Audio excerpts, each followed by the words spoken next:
Pergunta número 6.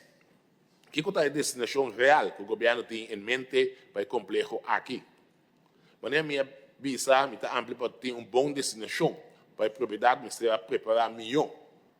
De acuerdo, el gobierno ha pedido SOB para conducir un estudio de factibilidad, haalbaarheidsstudie, que ainda lo va a investigar si es posible para desarrollar de posible 3 escenarios que el terreno comprar. El escenario es lo siguiente: senioren woon- en zorgcentrum, hub digital, negocio de prostitución. La pregunta principal del estudio de SOB está: ¿qué es la implicación financiera y social maatschappelijk para desarrollar un senioren woon- en zorgcentrum, un hub digital o un negocio de prostitución en el terreno na kunuku hatun cero fortuna?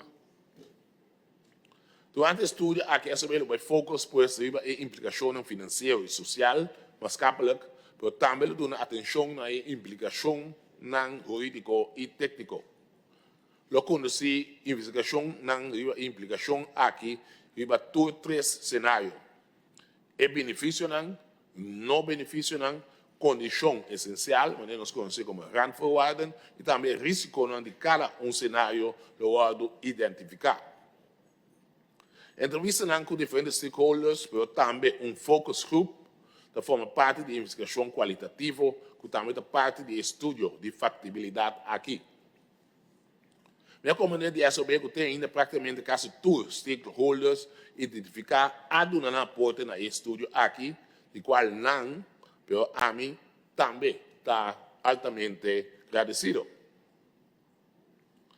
O rapport de SOB, pues, com nota clara, vai indicar se o cenário não mencionar está factível e que está a implicação financeira, social, maatschappelijk, jurídico e técnico para desenvolver riba e terreno comprar. Se esse aqui tem caso, para de qual condição não essencial se executar esse aqui. E que todo aspecto não como se tem em place.